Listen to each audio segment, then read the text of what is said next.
Hello, সকল শিক্ষার্থীকে স্বাগতম শুভঙ্কর স্টাডি ইউটিউব চ্যানেলে। গত ক্লাসে আমরা আলোচনা করেছিলাম আপার প্রাইমারি বাংলা ধ্বনি, বর্ণ এবং স্বরবর্ণ সম্পর্কে। আজ এই ক্লাসে আলোচনা করব ব্যঞ্জন বর্ণ সম্পর্কে। যারা এই ভিডিওটি দেখা শুরু করলে সকলে খাতা এবং পেন নিয়ে বসে যাবে। আমি একটা নোট তৈরি করেছি, সেই নোটটা পিডিএফ আকারে তোমাদেরকে পড়াবো। হ্যাঁ, ভালো লাগবে, নিজে নিজে নোটটা তৈরি করে নিবে, খুব সহজে বুঝতে পারবে জিনিসটা। কারণ আপার প্রাইমারিতে বাংলা ব্যাকরণটা খুবই অত্যন্ত জরুরি। চলো শুরু করা যাক।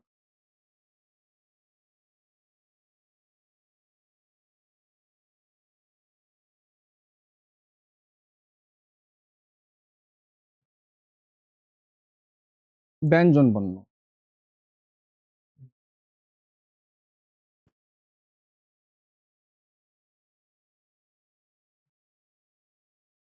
ব্যঞ্জন বর্ণ, ঠিক আছে।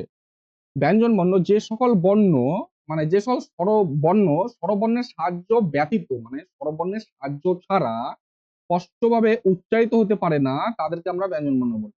তাহলে যে সকল বর্ণ স্বরবর্ণের সাহায্য ছাড়া স্পষ্টভাবে উচ্চারিত হতে পারে না, তাদেরকে আমরা কি বলবো? ব্যঞ্জন বর্ণ বলবো। ব্যঞ্জন বর্ণ কটি আছে? টোটাল আছে 40টা। এর মধ্যে প্রকৃত ব্যঞ্জন বর্ণের সংখ্যা হচ্ছে 35টা, আর অতিরিক্ত ব্যঞ্জন বর্ণের সংখ্যা হচ্ছে 5টা। ঠিক আছে। তারপরে চলো পূর্ণমাত্রা। পূর্ণমাত্রা ব্যঞ্জন কটা আছে? 26টা আছে পূর্ণমাত্রা ব্যঞ্জন। অর্ধমাত্রা আছে 8টা, আর মাত্রাহীন 6টা। এটা এইভাবে মনে রাখতে হবে। টোটাল 40-এর ভাগগুলা দেখতে হবে তোমাদেরকে। পূর্ণমাত্রা যার মাত্রা সম্পূর্ণ আছে সেগুলো আছে, টোটাল আছে 26টা। অর্ধমাত্রা অর্ধেক মাত্রা আছে 8টা ব্যঞ্জন বর্ণ, আর মাত্রা নাই ব্যঞ্জন বর্ণ কটা আছে? 6টা। টোটাল হচ্ছে 40টা। তাহলে প্রকৃত ব্যঞ্জন বর্ণের সংখ্যা 35টা, অতিরিক্ত 5টা, পূর্ণমাত্রার হচ্ছে 26টা, অর্ধমাত্রা হচ্ছে 8টা, আর মাত্রা এনেছে 6টা। টোটাল হচ্ছে 40টা ব্যঞ্জন বর্ণ। এই যে ব্যঞ্জন বর্ণ, এই ব্যঞ্জন বর্ণগুলি যখন উচ্চারিত হয়, উচ্চারিত হওয়ার সময় কি হয়? মুখ গহ্বর, মানে আমাদের মুখের ভেতরে দিয়ে কি বের হয়? বাতাস। বাতাস বাইরে আসিবার পথে কোনো না কোনো জায়গায় বাধা পায়। এই জন্য ইহারা আপনি আপনি, মানে হচ্ছে নিজে নিজে, ঠিক আছে, উচ্চারিত হতে পারে না। এদের উচ্চারণের জন্য কি দরকার? কোনো না কোনো স্বরবর্ণের একান্ত সাহায্য প্রয়োজন। যেমন কি, আমরা ক যদি উচ্চারণ করি ব্যঞ্জন বর্ণ, কয় হলেন্ত দিয়ে আছে। হলেন্ত মানে কি? এটা ব্যঞ্জন বর্ণ। এর সঙ্গে যখন আমরা অযুক্ত করবো তখন সেটা হবে ক, প্রকৃত ক। ক সাথে আযুক্ত করলে কা, ক সাথে হস্য যুক্ত করলে কি, ক সাথে হস্য যুক্ত করলে কু, ক সাথে রি যুক্ত করলে ক্রি, ক সাথে ওই যুক্ত করলে কই, ম সাথে ও যুক্ত করলে মৌ, ম সাথে আ যুক্ত করলে মা, ম ব সাথে হস্য যুক্ত করলে বি, ব সাথে হস্য যুক্ত করলে বু। তাহলে আমরা কি জানতে পারলাম যে ব্যঞ্জন বর্ণ যখন উচ্চারিত হওয়ার সময় মুখগহ্বরের ভেতর দিয়ে বাতাস যখন বাইরে আসে, মুখের মধ্যে কোনো না কোনো জায়গায় বাধা পায়। এই বাধা পাওয়ার ফলে কি হয়? সে সম্পূর্ণরূপে উচ্চারিত হতে পারে। তখন কার সাহায্য নেয়? তখন কোন স্বরবর্ণের সাহায্য নেয়। এই সাহায্য নেওয়ার ফলে তারা উচ্চারিত হতে পারে। এটা যে ব্যঞ্জন বর্ণের একটা বৈশিষ্ট্য। এবার ব্যঞ্জন বর্ণের সঙ্গে সবসময় কি চিহ্ন যুক্ত থাকে? হস চিহ্ন যুক্ত থাকে। হস চিহ্ন কি? একটা মাত্রা থাকলো নিচে হস। কোন অক্ষরের নিচে যে হলন্ত বলা হয় হস চিহ্ন যুক্ত থাকে। যখন স্বর ব্যঞ্জন বর্ণের সঙ্গে যুক্ত হয় তখন এই চিহ্নটি কি হয়? লোপ পায়। যখন ব্যঞ্জন বর্ণের সঙ্গে যখন যুক্ত হয়ে যাবে তখন লোপ পায়।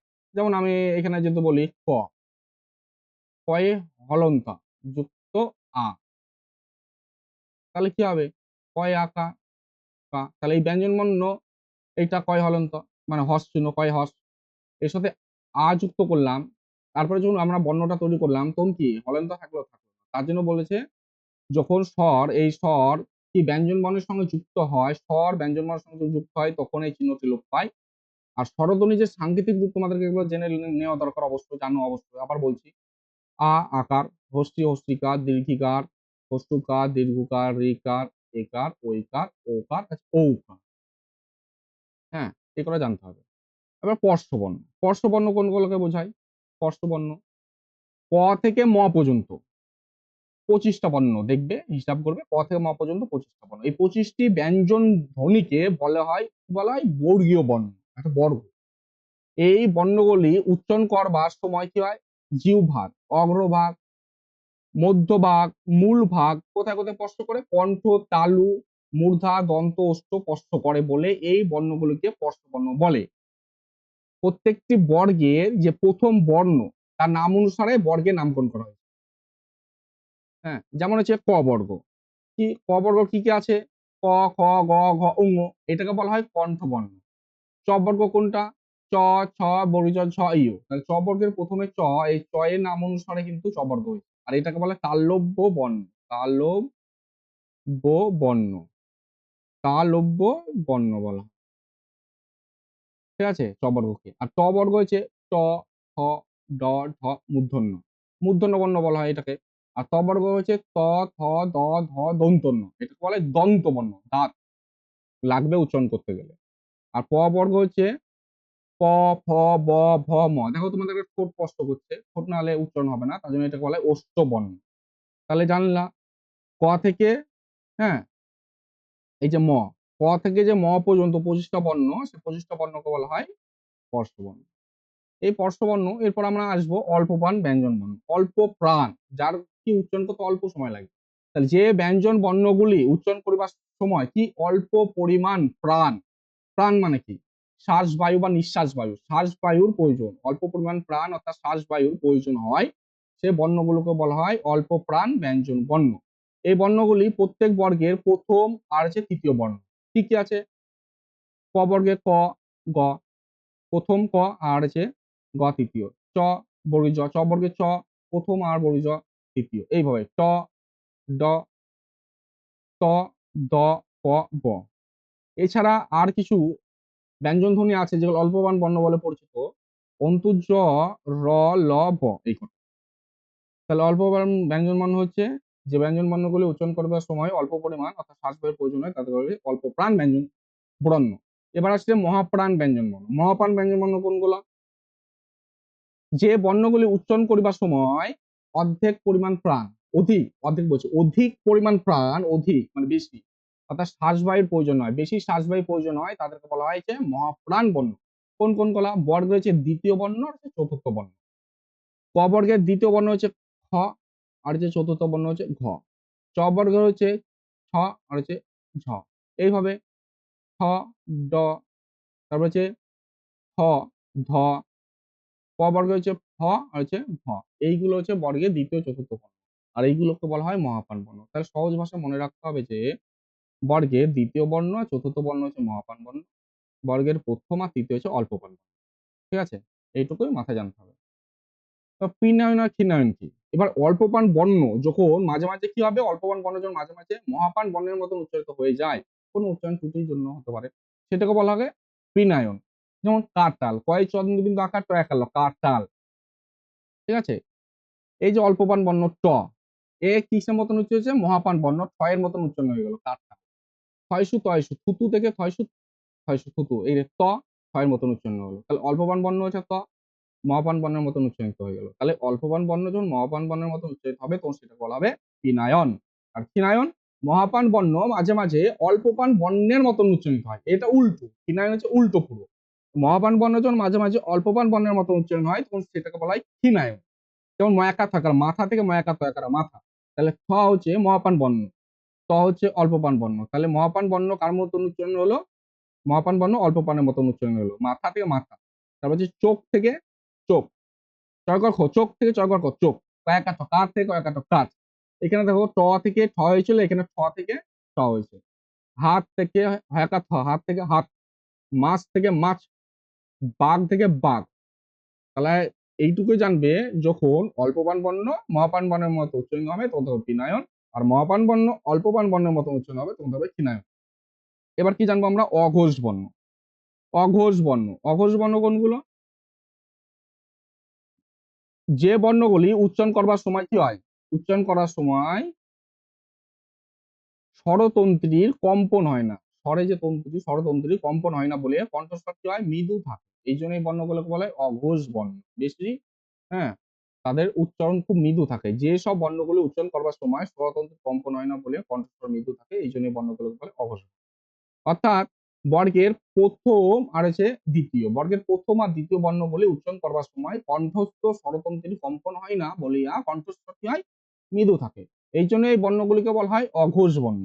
অঘোষ বর্ণ তাহলে বর্গের প্রথম আর দ্বিতীয় বর্ণ হচ্ছে অঘোষ বর্ণ। উচ্চারণ করার সময় স্বরতন্ত্রে কম্পন হয় না বলে কণ্ঠস্বর কি হয়, মৃদু থাকে, এই জন্য এই বর্ণগুলোকে বলে অঘোষ বর্ণ। কি কি আছে? ক বর্গে ক খ, চ বর্গে চ ছ, ট বর্গে ট ঠ, আর ত বর্গে ত থ, প বর্গে প ফ। তাহলে বর্গের প্রথম আর দ্বিতীয় হচ্ছে অঘোষ বর্ণ। এবার আসে ঘোষ বর্ণ। ঘোষ বর্ণ কোনগুলা? প্রতি বর্গে তৃতীয়, চতুর্থ, পঞ্চম বর্ণের উচ্চারণের সময় কণ্ঠস্বরে গাম্ভীর্যের প্রয়োজন হয়। আমাদের যে কণ্ঠস্বরে একটা গম্ভীর্য, জোরে আওয়াজ করতে হয়, জোর দিতে হয়, গাম্ভীর্যের প্রয়োজন হয়, কণ্ঠস্থ স্বরতন্ত্রের কম্পন হয় বলে এই বর্ণগুলিকে বলা হয় ঘোষ বর্ণ বা নাদ বর্ণ বলা। মানে উচ্চারণ করার সময় গাম্ভীর্যের প্রয়োজন হয় বা স্বরতন্ত্রের কম্পন হয়। কি কি? ক বর্গে আছে গ, ঘ, ঙ। চ বর্গে বর্গী জ, ঝ, ইয়। তারপর হচ্ছে ড, ঢ, মূর্ধন্য ণ, দ, ধ, দন্ত ন, হ্যাঁ, ত, ত, ত, দন্ত ত বর্গের আছে, আর হচ্ছে প বর্গে হচ্ছে ব, ভ, ম। এই কটা হচ্ছে ওই বর্গের তৃতীয়, চতুর্থ, পঞ্চম বর্ণ। বর্গের যে তৃতীয়, চতুর্থ আর হচ্ছে পঞ্চম বর্ণকে বলা হয় ঘোষ বর্ণ। ঠিক আছে? এবার আসছে নাস্তিক, আর একটা আছে হ। এই হ কে কি বলা হয়? ঘোষ বর্ণ বলা হয়। হ ভালো করে মনে রাখবে তোমরা, হ পরীক্ষা আসে। হ কে কি বর্ণ বলা হয়? ঘোষ বর্ণ বলা হয়।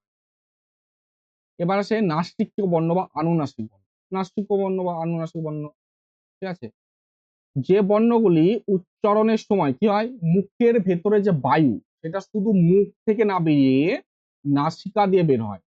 যে বর্ণগুলি উচ্চারণ করবার সময় মুখের ভেতরে যে বায়ুটা শুধুমাত্র মুখ থেকে না বেরিয়ে নাক দিয়ে বের হয়, সেই সব বর্ণগুলোকে বলা হয় নাসিক্য বর্ণ বা আনুনাসিক বর্ণ। কি কি আছে? উঙ, ইয়, মূর্ধন্য ণ, দন্ত ন, ম। প্রতিটি বর্গের পঞ্চম বর্ণ। প্রতিটি বর্গের পঞ্চম বর্ণ, বর্ণ। তাহলে প্রতিটি বর্গের পঞ্চম বর্ণ, ঠিক আছে? উঙ, ইয়, মূর্ধন্য ণ, দন্ত ন, ম। এগুলো হচ্ছে নাস্তিক্য ব্যঞ্জন। তাহলে তোমরা খুব সুন্দরভাবে দেখলে। এবার আমরা একটা ছকের সাহায্যে এই বর্ণগুলোকে বিশ্লেষণ করবো। কি কি ছক আছে? ছকটা তোমরা দেখতে পাচ্ছ। ছকটা একটু হালকা ছোট করতে হবে, কালার ভালো বুঝতে পারবে তোমরা।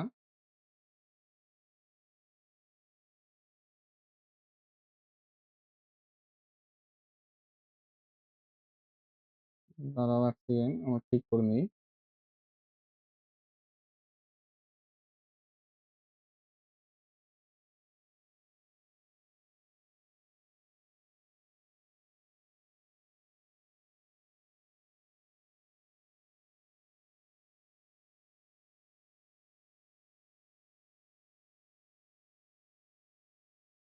হুম, দেখো, ব্যঞ্জন মানে উচ্চারণ ও নামের তালিকা। দেখো, প্রথমে হচ্ছে বর্গ। কি কি বর্গ আছে? ক বর্গ, চ বর্গ, ট বর্গ, ত বর্গ, প বর্গ। কি কি? আমরা এভাবে বিশ্লেষণ করে দিয়েছি খুব সুন্দরভাবে, সব বইয়ে দেখতে পাবে। অঘোষ বর্ণ, অঘোষ বর্ণ, তারপর হচ্ছে ঘোষ বর্ণ বা নাদ বর্ণ। অঘোষ বর্ণ বর্গের প্রথম আর হচ্ছে দ্বিতীয়। বর্গের প্রথম বর্ণ আর দ্বিতীয় বর্ণ হচ্ছে অঘোষ বর্ণ। বর্গের তৃতীয়, চতুর্থ, পঞ্চম হচ্ছে ঘোষ বর্ণ। আর অল্পপান বর্ণ আমরা বলেছিলাম বর্গের হচ্ছে প্রথম অল্পপান আর হচ্ছে তৃতীয় অল্পপান। আর মহাপান দ্বিতীয় আর হচ্ছে চতুর্থ হচ্ছে অল্পপান, মহাপান বর্ণ। তাহলে অল্পপান প্রথম, তৃতীয়, মহাপান দ্বিতীয় আর হচ্ছে চতুর্থ। ক বর্গের অল্পপান বর্ণ হচ্ছে ক আর হচ্ছে গ। মহাপান বর্ণ খ, ঘ। অঘোষ বর্ণ হচ্ছে ক, খ। ঘোষ বর্ণ হচ্ছে গ, ঘ, ঙ। চ বর্গের হচ্ছে অল্পপান বর্ণ চ আর হচ্ছে বর্গীয় চ। মহাপান বর্ণ হচ্ছে ছ আর হচ্ছে ঝ।